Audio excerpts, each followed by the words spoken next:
Hey guys, so welcome to Snapchat with Tisha. आज हम अपना नया टॉपिक करने वाले हैं, मतलब पिछले टॉपिक का ही कंटिन्यू करने वाले हैं। That is perfect tense. कौन सा टेंस?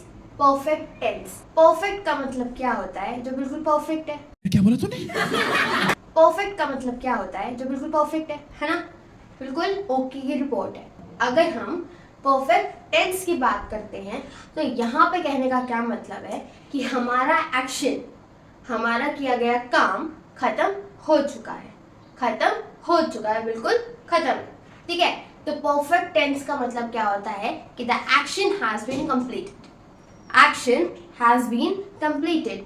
ठीक है, अब हमने टेंसेस में 3 टाइप्स के टेंसेस पढ़े थे। कौन कौन से? Present, past and future. Right, present, past and future. अब प्रेजेंट की अगर हम बात करते हैं, दैट मीन्स प्रेजेंट परफेक्ट की अगर हम बात करते हैं तो प्रेजेंट परफेक्ट का मतलब होता है कि जो हमारा एक्शन है वो रिसेंटली खत्म हुआ है। जो एक्शन है वो रिसेंटली खत्म हुआ है, तो ये होता है हमारा प्रेजेंट परफेक्ट टेंस। अब परफेक्ट टेंस की अगर आपने पिछली वीडियोस देखी होंगी, that two of verbs as well as voice, अगर ये दोनों वीडियोस देखी हैं तो क्लियर होगा कि परफेक्ट टेंस की अगर हम बात करते हैं तो हम शुरू से एक आइडेंटिटी लेकर चल रहे थे। परफेक्ट, अगर हमारे दिमाग में घंटी बजती है perfect tense, that means has, have, had. सीधी सी बात है, अगर परफेक्ट टेंस हमारे माइंड में आ रहा है मतलब हमारा काम हो चुका है। ठीक है, the action has been completed, तो उसमें परफेक्ट देखते ही हमें याद आ जाता है कि हम कौन से हेल्पिंग वर्ब्स यूज करने वाले हैं। Has, have, had. ठीक है, अब हैड तो हो गई वर्ब की थर्ड फॉर्म, हैड हो गई वर्ब की थर्ड फॉर्म, तो इससे हमें क्या पता चलता है कि हैड तो हमारा हो गया पास्ट। तो इसको हम कहाँ यूज करेंगे? इसको हम यूज करेंगे पास्ट परफेक्ट में। कहाँ पे? Past perfect. हैड का अलॉट कर दिया सीट। ठीक है, बच गए हैज और हैव। हैज और हैव। हैज हैव कहाँ यूज करते हैं हम? प्रेजेंट में। प्रेजेंट में यूज करते हैं, बिल्कुल। हैज हैव प्रेजेंट में यूज करते हैं। जो हैज होता है वो सिंगुलर के साथ यूज होता है, यानी कि मेरे साथ, आपके साथ। आपके साथ होगा? नहीं होगा, क्योंकि अगर मैं आपको एड्रेस कर रही हूँ तो इन इंग्लिश आपको कैसे एड्रेस करूंगा मैं? यू बोल के, राइट? यू, तो you have done this, you have, तो हैव लग रहा है यू के साथ, तो यू जो है वो यहाँ पे प्लूरल सेंस में आ जाता है। अगर मैं आई की बात कर रही हूँ तो वो भी हैव के साथ आएगा, लेकिन अगर मैं यहाँ पे टीशा बोलती हूँ, Trisha has completed that work, Trisha has, अगर टीशा बोल रही हूँ तो हैज आएगा, because name comes in the singular category. While अगर मैं आई या वी या यू या दे लगाती हूँ तो वहां पे हम हैव यूज करेंगे, क्योंकि वो प्लूरल कैटेगरी में फॉल करता है। हैज अगर हम पढ़ते हैं तो ही, शी, इट, नेम। ठीक है, अगर हम उसी तरीके से हैव पढ़ते हैं तो यहाँ पे आई, वी, दे, यू। ठीक है, इतना क्लियर है? ठीक है, अगर हम आगे प्रेजेंट परफेक्ट टेंस की बात करते हैं, प्रेजेंट परफेक्ट टेंस की बात करते हैं, तो अब मैंने ना यहाँ पे कुछ स्ट्रक्चर्स लिखे हुए हैं टेंसेस के, जो हम सेंटेंस फॉर्म करते हैं। हालांकि यही चीज हमने वॉइस में पढ़ी थी, बिल्कुल यही स्ट्रक्चर्स हमने पढ़े थे, तो थोड़ा सा देखने की जरूरत है। ठीक है, अच्छा, तो बात क्या करी थी पहले कि हमारे सेंटेंस का मेन हीरो कौन होता है? हमारे सेंटेंस का मेन हीरो होता है हमारा सब्जेक्ट। हमारा सब्जेक्ट जो कि हमारा काम करता है। ठीक है, जो कि हमारा काम करता है वो हमारा होता है सब्जेक्ट। अब सब्जेक्ट जो काम करेगा वो किस बेसिस पे करेगा? अगर मैं टीशा हूं तो मैंने बोला, मैंने अपने साथ हैज लगाया, Trisha has completed that work, right? Has बोला मैंने, क्यों? क्योंकि मैं सिंगुलर कैटेगरी में आ गई, है ना? तो मैंने, अच्छा, हैज और हैड क्या होते हैं? ये होते हैं हेल्पिंग वर्ब्स, ये होते हैं हेल्पिंग वर्ब्स। तो पहले आएगा सब्जेक्ट, देन सब्जेक्ट को हेल्प करने के लिए कौन आएगा? Helping verb. ठीक है, तो यहाँ पे हेल्पिंग वर्ब्स क्या होते हैं? परफेक्ट में मैंने अभी बताया। अगर हम परफेक्ट की बात करते हैं, हेल्पिंग वर्ब हमारे दिमाग में सीधा आने चाहिए has, have, had, that's it. ठीक है, अच्छा, अब यहाँ पे 2 एग्जाम्पल्स मैंने लिखे हैं। We have reached the moon, we have reached the moon, ये है हमारा present perfect. Present perfect structure से मैच करते हैं। सब्जेक्ट हो गया हमारा वी, हैज हैव यानी हो गया हेल्पिंग वर्ब।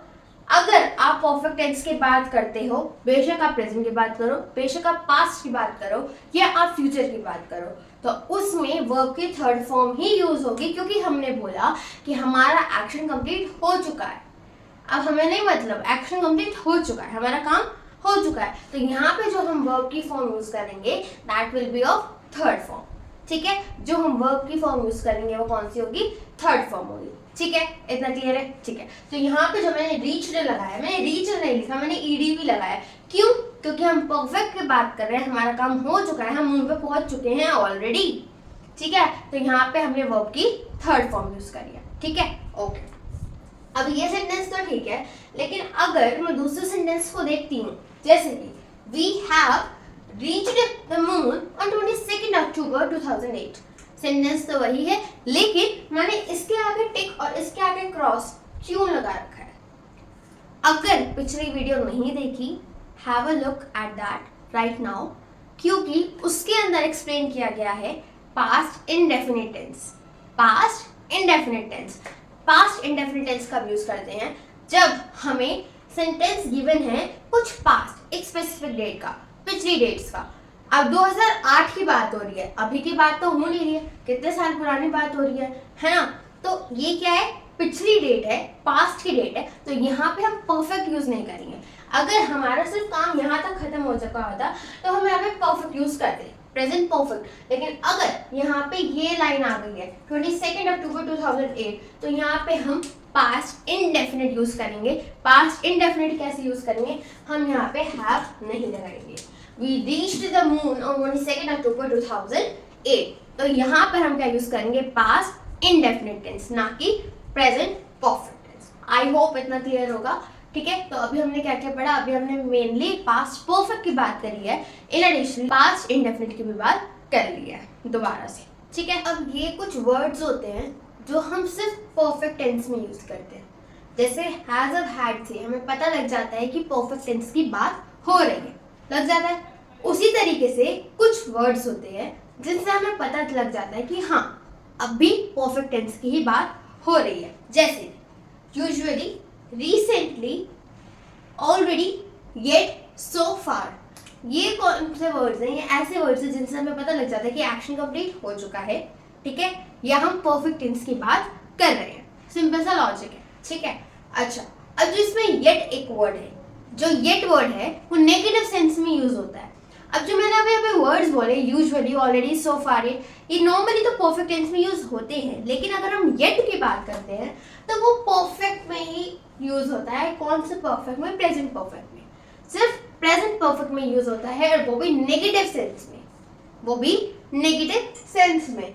ठीक है, उसके बाद इसका एक और रूल है, किसका? प्रेजेंट परफेक्ट का ही, क्योंकि हम प्रेजेंट परफेक्ट की बात कर रहे हैं।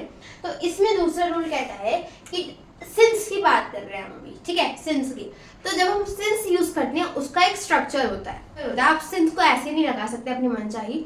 सिंस कैसे फॉलो होता है? पहले आता है प्रेजेंट परफेक्ट, यानी कि हैव वाला सेंटेंस। ठीक है, फिर आप यूज करते हैं सिंस को, और सिंस के बाद आता है simple past.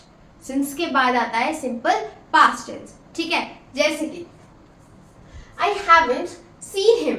I haven't seen him is present perfect since he left India.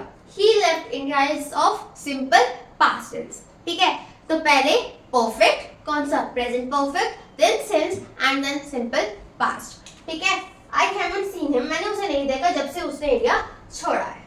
ठीक है, इसी तरीके से दूसरा सेंटेंस है since he joined the army he has not taken any leave. अब ये सेंटेंस कुछ आड़ा टेढ़ा नहीं लग रहा? क्या ये रूल फॉलो कर रहा है जो मैंने अभी बताया? Exactly, it is. How? Since he joined the army, मैंने कहा था सिंस के बाद सिंपल पास्ट आना चाहिए। सिंस के बाद सिंपल पास्ट आना चाहिए। तो since he joined the army, joined the army is of simple past tense. उसके बाद अब लगा लो वही वाली चीज, present perfect, he has not taken any leave. ठीक है, सिंपल सी बात है। ठीक है, इसके आगे का रूल क्या कहता है? इसके आगे का रूल कहता है कि any form of have will be followed by had. मतलब अब कुछ सेंटेंसेस ऐसे होते हैं जहाँ पे हम एक हैड लगा देते हैं या एक हैव लगा देते हैं, जहाँ पे हमें ये दर्शा रहा होता है कि सेंटेंस कंप्लीट, जो एक्शन है वो कंप्लीट हो चुका है और सेंटेंस हमारा परफेक्ट टेंस के अंदर है। लेकिन कई बार ऐसा होता है कि जो हैव हैड है, ये हमारा हेल्पिंग वर्ब की जगह मेन वर्ब के तरीके से काम करता है। हाउ? जैसे एग्जाम्पल है he has had his breakfast। अब इसको ना ध्यान से देखना, ध्यान से। अब यहाँ पे मेरा हेल्पिंग वर्ब क्या है? यहाँ पर मेरा हेल्पिंग वर्ब है has। he has had his breakfast। had मतलब वो खा चुका है। ये have की फॉर्म है जो कि मेन वर्ब के तरीके से एक्ट कर रही है, ना कि हेल्पिंग वर्ब के तरीके से। मेन वर्ब नहीं पता तो वीडियो देखो जाकर, बट मैं बता देती हूँ अभी फिलहाल, पर वीडियो जरूर देखनी है तभी क्लियर होगा। मेन वर्ब होता है जो हमारे सेंटेंस के अकरेंस का काम करता है। मेन वर्ब मेन वाली चीज होती है, ठीक है। इसी से हमारा सेंटेंस अकर करता है कि एक्चुअली में एक्शन हो क्या रहा है, ठीक है। हेल्पिंग वर्ब वो होता है जो एक तरीके से हमारे सेंटेंस को हेल्प करता है, हमारे सेंटेंस को कंप्लीट सेंटेंस बनाता है, मीनिंगफुल सेंटेंस बनाता है, ठीक है। तो यहाँ पर हैड का मतलब है ग्रहण करना, उसने अपना ब्रेकफास्ट खा लिया है। He has had his breakfast, ठीक है। had तो हो गया मेन वर्ब, खा लिया है, ग्रहण कर लिया है। has हो गया हमारा यहाँ पे हेल्पिंग वर्ब, ठीक है। तो ये रूल यही बात कह रहा है कि had से पहले इसके साथ आप कोई भी फॉर्म यूज कर सकते हो। सो आगे हमारा future perfect tense. Future perfect tense सीधी सी बात है, परफेक्ट काम हो चुका है। फ्यूचर मतलब फ्यूचर के अंदर, ठीक है। एग्जाम्पल से सीधा क्लियर करेंगे अपने रूल्स को कि फ्यूचर परफेक्ट में कौन कौन से हमारे रूल्स अप्लाई होते हैं। First thing, you will have finished your work. Will have finished, will plus have plus verb की थर्ड फॉर्म लगता है फ्यूचर परफेक्ट टेंस में। You will have finished your work by the end of next month. End of next month, next month, next is for future, will have finished is of perfect. तो यहां से हमें clear हो रहा है that this sentence is of future perfect tense, ठीक है।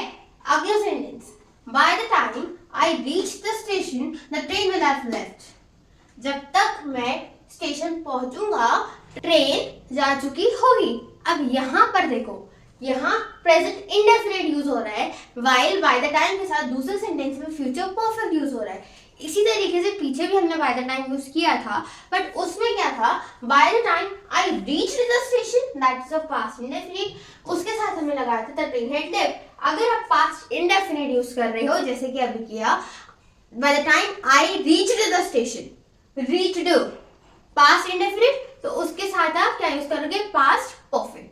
Past perfect, the train had left. But अगर आप प्रेजेंट इंडेफिनिट यूज कर रहे हो तो उसके साथ क्या यूज होगा, future perfect. So this was the only our future perfect tense, इतने ही रूल्स है उसके, ठीक है। तो यहाँ पे हमारा फ्यूचर परफेक्ट भी खत्म होता है। आगे आते हैं हमारा perfect continuous tense. Perfect continuous tense यानी कि परफेक्ट मतलब ऑलरेडी स्टार्ट हो चुका है लेकिन अब भी चल रहा है। हमारा एक्शन स्टार्ट तो हो चुका है बट अब भी स्टिल गोइंग ऑन, ठीक है। सो ये होता है हमारा परफेक्ट कंटिन्यूअस टेंस।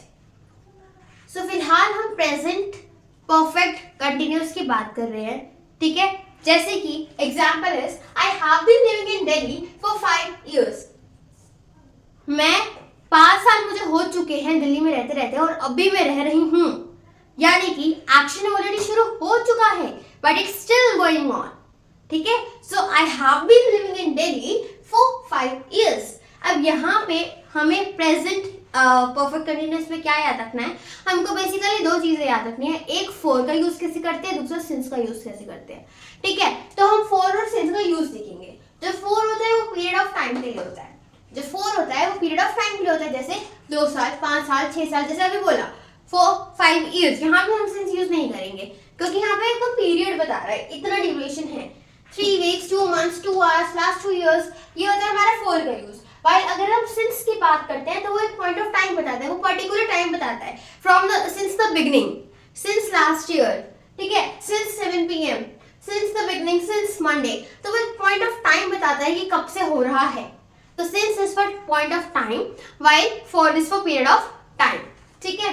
ओके, अब सिंस के और यूजेस भी हैं, जैसे कि पहली चीज है वो कैलेंडर के form, how, days, dates, year, months, occasion, जैसे कि अभी मैंने बोला since 7th of May, since 8th of May, since Wednesday, since 2008, since August, ठीक है। तो ये हमारे since का यूज होता है। उसी तरीके से since 7 o'clock, since 8 PM, since childhood या since morning, since last night.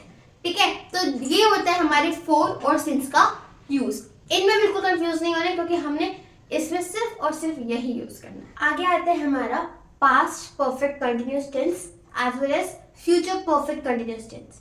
Past में हम बात करते हैं कि हमारा हैड लगता है, वाइल अगर हम फ्यूचर की बात करते हैं तो वहां पे हमारा विल और शैल लगता है, विल हैव, शैल हैव। ठीक है, तो ये होता है हमारा past perfect continuous tense as well as future perfect continuous tense. Examples पे आते सीधे, इसके कोई रूल्स नहीं है। Past perfect continuous tense, I had been waiting for you since morning. I had been, had के साथ पास्ट हो गया, बीन लगेगा क्योंकि ये परफेक्ट है, आईएनजी लगेगा क्योंकि ये कंटिन्यूअस है। For you since morning, since morning यहाँ पे क्या शो कर रहा है, पॉइंट ऑफ टाइम। सिंस यहाँ पे शो कर रहा है point of time. So I have been waiting for you since morning. This is an example of past perfect continuous tense. अगर हम फ्यूचर की बात करते हैं, I shall have been, I shall have been, ये हो गया हमारा फ्यूचर का structure. Living, ING is for continuous, for 5 years by the end of this year, ये हमें शो कर रहा है future sense. Bye the end of this year, इस साल के अंत तक, तो यहाँ पे फ्यूचर सेंस है। This will be our future perfect continuous tense. उसके बाद कुछ मेन पॉइंट्स आते हैं, जैसे कि should be used in indefinite tense instead of continuous. कुछ वर्ब्स ऐसे होते हैं जो कंटिन्यूअस की जगह पे सिर्फ इंडेफिनिट टेंस में यूज होते हैं। कंटिन्यूअस मतलब जहाँ पे आईएनजी लगता है, इंडेफिनिट मतलब जो सिंपल फॉर्म होती है, बेसिक फॉर्म होती है वर्ब्स की, जैसे कि I am knowing you, I am knowing you. Knowing में नो के साथ आईएनजी कभी भी यूज नहीं होता। दैट्स व्हाई वी सेड कि ये वर्ब्स वो वर्ब्स है जो कंटिन्यूअस की जगह पे इंडेफिनिट टेंस में यूज होंगे। यहाँ पे आई एम नोइंग यू नहीं होगा, यहाँ पर सिर्फ होगा I know you. Know will be the basic form of the verb as it is. Next is should be used in perfect instead of perfect continuous. अगले कुछ वर्ब्स जो perfect continuous की जगह परफेक्ट टेंस के तरीके से use होते हैं, वो कौन से हैं? I have been knowing him for 5 years। I have been knowing नहीं लगेगा, यहाँ पर आप परफेक्ट कंटिन्यूअस की जगह पे परफेक्ट यूज करोगे, आई हैव नोन हिम, क्योंकि हम ऑलरेडी ऊपर बात कर चुके हैं नोइंग कोई वर्ड नहीं होता। This is wrong form of verb, no.